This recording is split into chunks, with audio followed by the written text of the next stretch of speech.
कैसे हो गया? अरे ये तो उसी विरोधी चंद्रगुप्त का संदेश है, सम्राट धनानंद के नाम। चंद्रगुप्त ने सम्राट के सामने राजकुमारी का अपहरण कर लिया। इसी कारणवश मूरा को मृत्युदंड नहीं दिया। कैसे हो गया?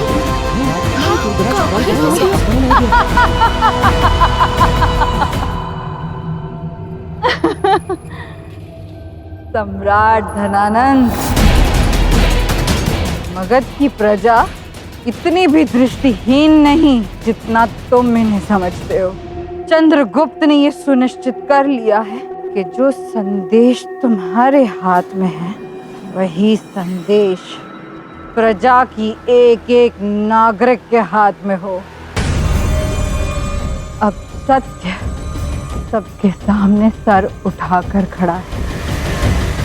देखो देखो इनकी दृष्टि में सत्य के प्रकाश ने तुम्हारी झूठी छवि धुंधली कर दी है। हम ये सब स्पष्ट देख पा रहे हैं, तुम्हें भी और तुम्हारे सत्य को भी। और तुम्हारा सत्य ये है कि तुम एक अत्यंत भयभीत, दुर्बल और असहाय सम्राट हो। अपनी बहन की रक्षा नहीं कर पाए। तुम्हारा परम शत्रु चंद्रगुप्त तुम्हारी नाक के नीचे से तुम्हारी बहन को उठा ले गया। तुम कुछ नहीं कर पाए। मेरे पुत्र का संदेश केवल इस पत्र पर नहीं, सबके मुख पर अंकित हो गया है। और अब मेरा पुत्र ये भी सुनिश्चित कर देगा कि जिस भय में 12 वर्षों से ये प्रजा रह रही है, उसी तुम्हारे भय से इन्हें पूर्णतः मुक्त कर दे।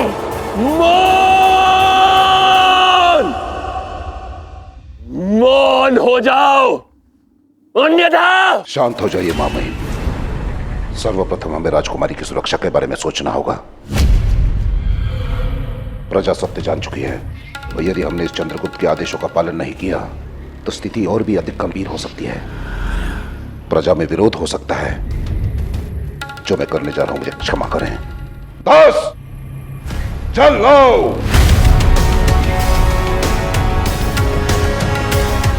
जल पिलाओ उसे। रुको।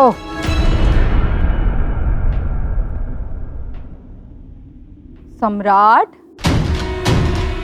मेरे हाथों में बहुत कष्ट हो रहा है। खोलो इन्हें।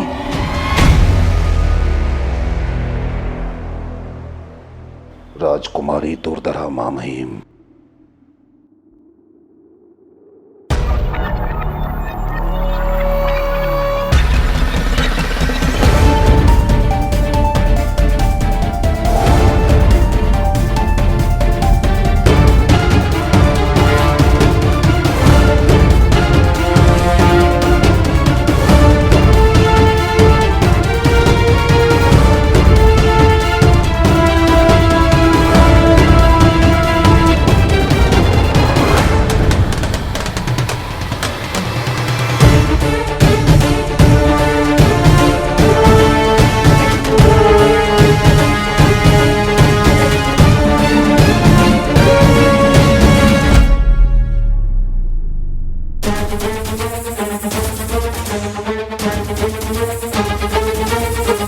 अब अच्छा लग रहा है।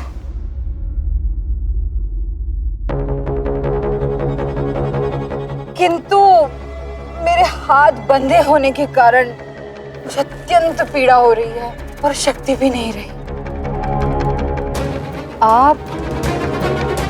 आप मुझे जल क्यों नहीं पिला देते? अपने हाथों से सम्राट धनानंद।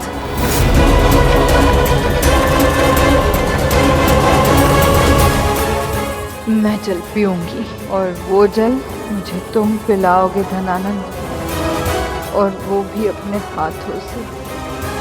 तुम्हें बाध्य कर देगा मेरा चंद्र।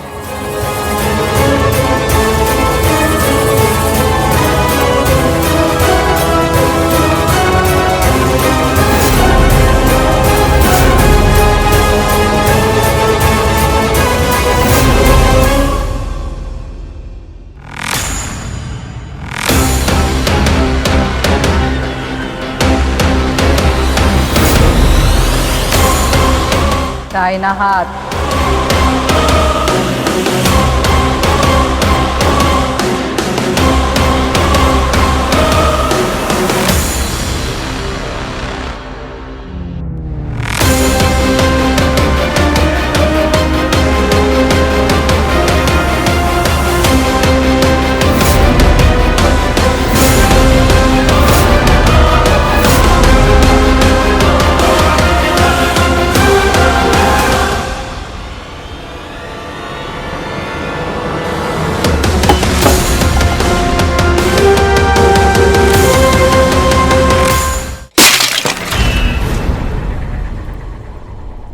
कौन हूं मैं? मगध की राजकुमारी। और राजकुमारी को ऐसे मिट्टी के पात्र में खाना और भोजन दोगे तुम? हाँ? तुम्हें क्या लगता है कौन हूं मैं? एक मवेशी जो मिट्टी के पात्र में जल और भोजन का सेवन करेगी?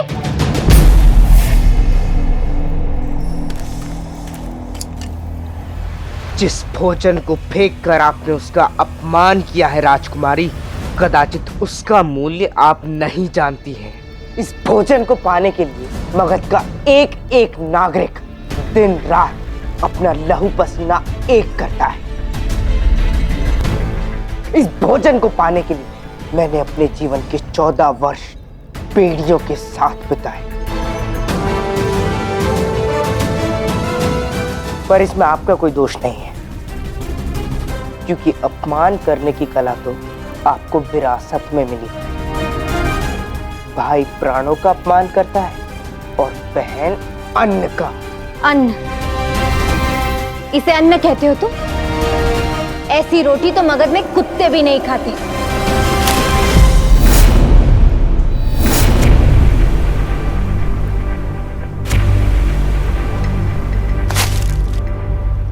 ये भोजन मेरे लिए था, मैंने तुम्हें परोसा, क्योंकि वैसे भी इस दास को भूखा रहने का अभ्यास है। किंतु क्या करे, जिससे मनुष्य और कुत्ते में अंतर ज्ञात नहीं, वो दो मगधों के बीच का अंतर कैसे जानेगी?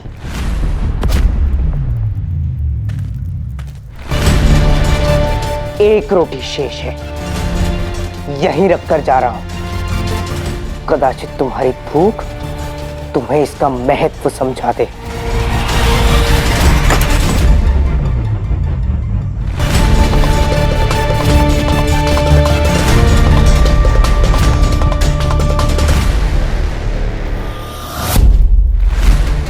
मुझे ऐसे बंदी बनाकर नहीं रख सकते चंद्रगुप्त।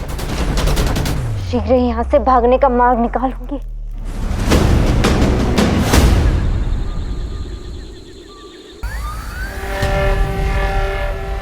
धनानंद, मैं तुम्हारी बहन के बदले अपनी माँ को लेने के लिए सज्ज हूँ। कल सूर्योदय के समय त्रिपुंड पर्वत पर बिना किसी सैन्य बल के आ और मेरी माँ को मुक्त कर अपनी बहन को ले जाओ। किंतु स्मरण रहे, कोई भी छल तुम्हें तुम्हारी बहन से सदा सदा के लिए दूर कर सकता है।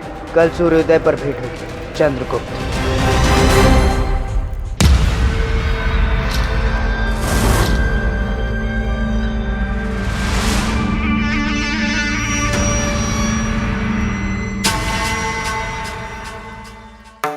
ये घाव कब लगा तुम्हें?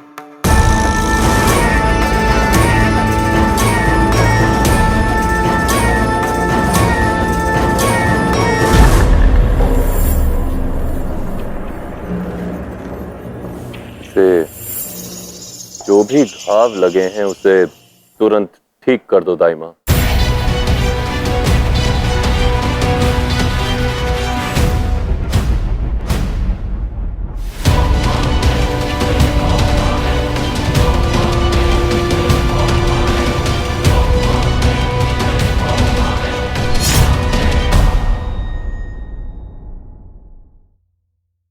थोड़ा सा इस पाव पे भी लगा दो ना दाई माँ,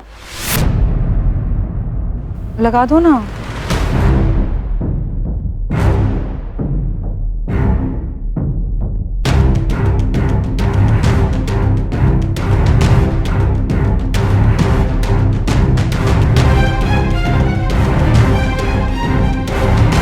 सम्राट, आप निश्चिंत रहिए, सब ठीक है। ये पूर्णतः स्वस्थ है।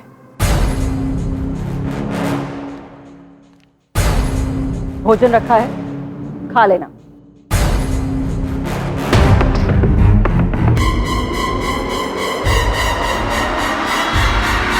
इस सब का क्या अर्थ हो सकता है?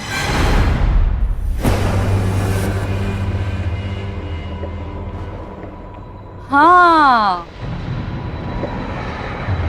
तुम लोग ये सुनिश्चित कर रहे हो कि मेरे शरीर पर कोई घाव तो नहीं, क्योंकि यदि मेरे पुत्र चंद्रगुप्त ने मेरी काया पर एक खरोच भी देख ली ना, तो उसका सीधा परिणाम तुम्हारी प्यारी बहन दुर्धरा पर होगा, है ना?